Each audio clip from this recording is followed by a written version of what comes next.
జగన్మోహన్ రెడ్డి అక్రమ కేసుల విచారణ పైన హైకోర్టు అయితే తీవ్ర అసంతృప్తి వ్యక్తం చేసింది. ఏదైతే తెలంగాణ హైకోర్టు పర్యవేక్షణలో జగన్మోహన్ రెడ్డి అక్రమాస్తుల కేసు విచారణ జరుగుతుందో దాదాపుగా గత నెల రోజుల పురోగతిని పరిశీలించినటువంటి హైకోర్టు తీవ్ర అభ్యంతరాన్ని అయితే వ్యక్తం చేసింది. అసలు ఈ నెల రోజుల్లో ఏం పురోగతి జరిగిందో తమకు పూర్తి స్థాయిలో నివేదిక ఇవ్వాలని చెప్పి సిబిఐ కోర్టును కూడా ఆదేశించడం జరిగింది.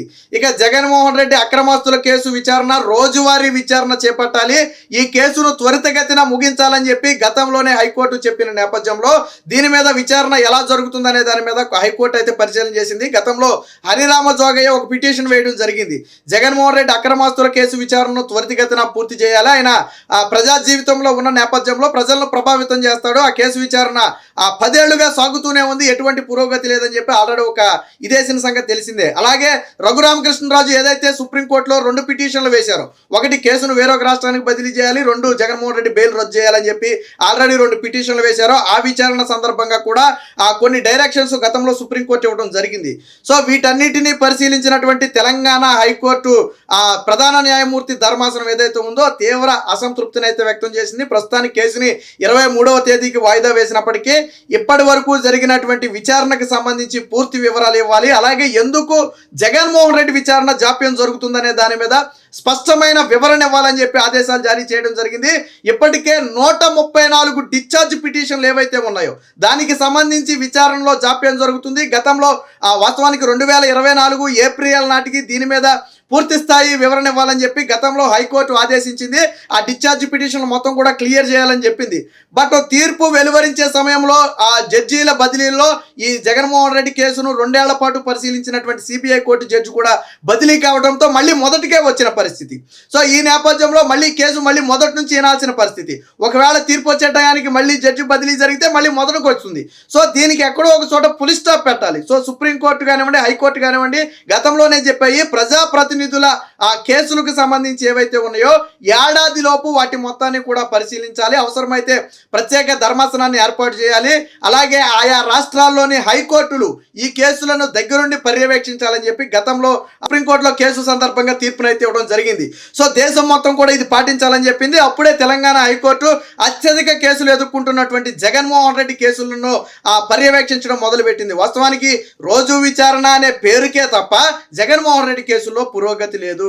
గత 5 ఏళ్ల పాటు కోర్టుకు వెళ్లకుండా నేను ముఖ్యమంత్రిని ప్రతి శుక్రవారం జగన్మోహన్ రెడ్డి కోర్టుకు వెళ్ళాలా, కానీ ప్రతి శుక్రవారం కూడా జగన్మోహన్ రెడ్డి నేను ముఖ్యమంత్రి అని ఏదో కార్యక్రమం ఉందని చెప్పి దాదాపుగా 5 ఏళ్ల పాటు కోర్టుకు వెళ్లకుండా తప్పించుకు తిరిగాడు. ఇప్పటికే జగన్మోహన్ రెడ్డికి 3,000కు పైగా అనుమతులు ఇచ్చినట్టు, అంటే వాయిదాలు ఇచ్చినట్టుగా గతంలో రఘురామ కృష్ణ వేసినటువంటి పిటిషన్లో కూడా చెప్తే సుప్రీంకోర్టు ఆశ్చర్యం వ్యక్తం చేసింది. ఒక కేసులో ఎక్స్క్యూజ్లా ఇన్నిసార్లు తీర్పును వాయిదా వేశారా? ఏం జరిగింది అసలు? 10 ఏళ్లలో 3,000 సార్లు వాయిదా ఎందుకు వేయాల్సి వచ్చింది?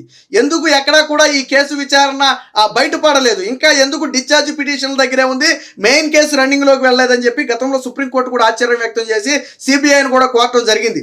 సిబిఐని కోరితే సిబిఐ ఏం చెప్పింది? అది మా చేతుల్లో ఏమీ లేదు, వాళ్ళు డిశ్చార్జ్ పిటిషన్లు వేసి కేసును జాప్యం చేస్తున్నారని చెప్తే అసంతృప్తి వ్యక్తం చేసింది. కేసును పర్యవేక్షించే అధికారులు అయ్యుండి మీరే ఈ విధంగా చెప్తే కోర్టుకి ఇంకా కేసును క్లియర్ చేసేది ఎవరని చెప్పి అక్షంతలు వేయడంతో పాటు అప్పుడు పూర్తి నివేదిక ఇవ్వాలని చెప్పి సుప్రీంకోర్టు ఆంక్షలు కూడా పెట్టడం జరిగింది. సో ఇప్పుడు తాజాగా మరొక్కసారి జగన్మోహన్ రెడ్డి కేసు అనేది వెలుగులోకి వచ్చింది. రోజువారీ విచారణ పట్ల తీవ్ర అసంతృప్తి హైకోర్టు వ్యక్తం చేయడంతో ఇప్పుడు సిబిఐ కోర్టు కూడా దీని మీద కొంచెం అలర్ట్ అయ్యే అవకాశం ఉంది. సిబిఐ కోర్టుతో పాటు సిబిఐ అధికారులను కూడా ఈ జాప్యానికి సంబంధించిన పూర్తి స్థాయి వివరణతో పాటు అసలు ఈ 10 ఏళ్ల పురోగతి ఏంటి, డిశ్చార్జ్ పిటిషన్ల కథ ఏంటి అనే దాని మీద కూడా పూర్తి వివరణ ఇవ్వాలని చెప్పి హైకోర్టు అయితే ఆదేశించడం జరిగింది. అలాగే ఈ నెల 23కి అయితే వాయిదా వేయడం జరిగింది. మరి జగన్మోహన్ రెడ్డి నిన్నటి వరకు అంటే ఆయన ఆల్రెడీ ముఖ్యమంత్రిగా ఉన్నాడు కాబట్టి వెళ్లకుండా తప్పించుకు తిరిగాడు, ఓకే. మరి ఇప్పుడు ప్రతిపక్ష పార్టీ నేతగా కూడా లేడు, కనీసం ఆయన ఒక ఆఫ్టర్ ఆల్ ఎమ్మెల్యే. మరి ఎందుకు ఇప్పుడు జగన్మోహన్ రెడ్డి కోర్టుకు వెళ్ళటం లేదు? ఎందుకు సిబిఐ అధికారులు జగన్మోహన్ రెడ్డిని వారం వారం కోర్టుకు రప్పించడం లేదు? గతంలో జగన్మోహన్ రెడ్డి ప్రతిపక్ష పార్టీ నేతగా ఉన్న సమయంలోనే పాదయాత్ర చేస్తున్నానని చెప్పినా కోర్టుకు రమ్మని చెప్పి అప్పట్లో చెప్పడం జరిగింది. ఒకరోజు పాదయాత్ర ఆపుకునైనా సరే కోర్టుకు రావాలని చెప్పి అప్పట్లో స్పష్టమైన ఆదేశాలు ఇచ్చింది. కానీ ఇప్పుడు జగన్మోహన్ రెడ్డికి ప్రతిపక్ష హోదా కూడా లేకుండా లేదు. అయినప్పటికీ కూడా కోర్టుకి అయితే వెళ్ళటం లేదు. మరి ఎందుకు సిబిఐ అధికారులు దీని మీద ఒత్తిడి తీసుకురావటం లేదు? ఎందుకు సిబిఐ కోర్టులో జగన్మోహన్ రెడ్డి ఖచ్చితంగా కోర్టుకు రావాలని చెప్పి బలంగా వాదనలు వినిపించట్లేదు? ఎందుకు ఇన్ని వందల సార్లు వేల సార్లు జగన్మోహన్ రెడ్డికి అవకాశాలు ఇస్తున్నారు? సో దీని మీద కూడా ఒక పూర్తి స్థాయి విచారణ జరగాలి. ఏది ఏమైనా ఇప్పుడు తెలంగాణ హైకోర్టు చేసినటువంటి వ్యాఖ్యల పట్ల రాష్ట్ర వ్యాప్తంగా కూడా చర్చ మొదలైంది. జగన్మోహన్ రెడ్డి కేసులో కదలిక వచ్చే అవకాశం ఉందని చెప్పి ఆశాభావం అయితే వ్యక్తం చేస్తున్నారు. ముఖ్యంగా హరిరామ జోగయ్య చేసినటువంటి పిటిషన్ విచారణ సందర్భంగా సిబిఐ కోర్టు పనితీరు అలాగే సిబిఐ అధికారుల పనితీరు మీద అయితే తీవ్ర అసంతృప్తిని అయితే వ్యక్తం చేయడం జరిగింది. పూర్తి వివరాలతో అఫిడవిట్ దాఖలు చేసిన తర్వాత తదుపరి ఆదేశాలు హైకోర్టు ఇచ్చే అవకాశం ఉంది. మేబీ ఒక డెడ్ లైన్ పెట్టి ఈ డెడ్ లైన్ లోపు డిశ్చార్జ్ పిటిషన్ క్లియర్ చేయాలని, ఈ డెడ్ లైన్ లోపు కేసును కొలికి తీసుకురావాలని ఏదైనా ఒక ఆంక్షలు పెట్టే అవకాశం ఉంది. అలా పెడితేనే కేసు ముందుకు నడుస్తుంది. గతంలో ఒకసారి డెడ్ లైన్ పెట్టింది 2024 ఏప్రిల్ వరకు. కానీ కరెక్ట్గా తీర్పిచ్చే సమయంలో ఒక నెల రోజుల ముందో వారం రోజుల ముందో జడ్జీల బదిలీ జరిగింది. సరే, మరి అది యాదృచ్ఛికంగా జరిగిందా కావాలని జరిగిందా అనేది మనం అయితే చెప్పలేం. కానీ సరే, 47 మంది జడ్జీలు బదిలీలు జరిగితే అందులో ఈయన కూడా బదిలీ అయ్యాడు అనుకోండి. కానీ కేసు వాయిదా పడిపోయింది. ఇలాంటి కీలకమైన కేసులు దాదాపు 2 ఏళ్ల పాటు జగన్మోహన్ రెడ్డి కేసులను పరిశీలించినటువంటి జడ్జికి అయితే దీని మీద అవగాహన ఉంటుంది. మళ్ళీ కొత్తగా వచ్చిన జడ్జి 134 డిశ్చార్జ్ పిటిషన్లకు సంబంధించి విచారణ చేపడితే మళ్ళీ పుణ్యకాలం కథ గడిచిపోయే అవకాశం. జగన్మోహన్ రెడ్డి ఎందుకు కేసులను సాగదీసుకుంటూ వస్తున్నాడు, ఎందుకు తాను న్యాయస్థానాలకు దొరకకుండా తప్పించి తిరుగుతున్నాడు అంటే ఒక పద్ధతి ప్రకారం డిశ్చార్జ్ పిటిషన్ల రూపంలో కేసును జాప్యం చేసే ప్రయత్నం చేస్తున్నారు.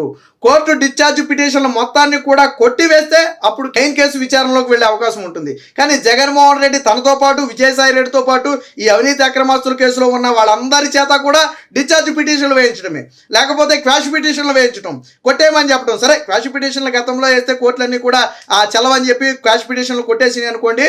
బట్ డిశ్చార్జ్ పిటిషన్లో జగన్మోహన్ రెడ్డి జాప్యం చేస్తున్నాడు.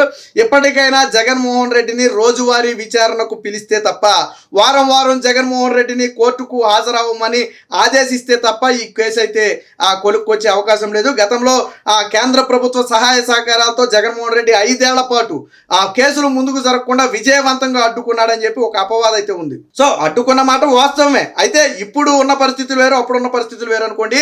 ఇప్పటికీ కూడా జగన్మోహన్ రెడ్డి ఎందుకు బీజేపీతో అంటకాగాలని చూస్తున్నాడు, ఎందుకు బేషరతుగా తనకున్న 4 ఎంపీలతో పాటు రాజ్యసభ ఎంపీలతో కూడా నేను ఎందుకు సపోర్ట్ చేస్తానని చెప్పి నరేంద్ర మోదీకి చెప్తున్నాడు అంటే ఈ కేసులు భయంతోనే.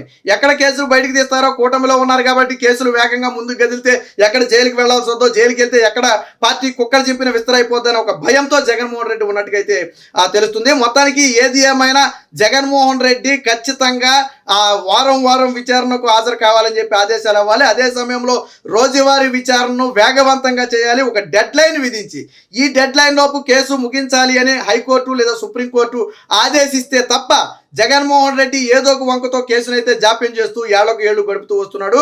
దీని మీద ఏదైతే సిబిఐ కోర్టు కానివ్వండి లేదా హైకోర్టు కానివ్వండి సుప్రీంకోర్టు కానివ్వండి ఒక స్పష్టమైన నిర్ణయం తీసుకుని వీలైనంత త్వరగా జగన్మోహన్ రెడ్డి అక్రమాస్తుల కేసులు విచారణను ముగించాలని చెప్పి ఇప్పుడు 2 తెలుగు రాష్ట్రాల ప్రజలు కూడా కోరుకునే పరిస్థితి.